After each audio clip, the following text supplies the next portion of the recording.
1 2 3 guys, passion fruit फल गया। इसको passion fruit बोलता है इधर का भाषा में, इंग्लिश में।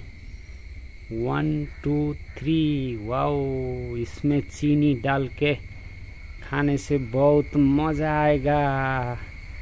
चीनी हालेर खानलाई चाहिँ बहुत दामी हुन्छ गाइस।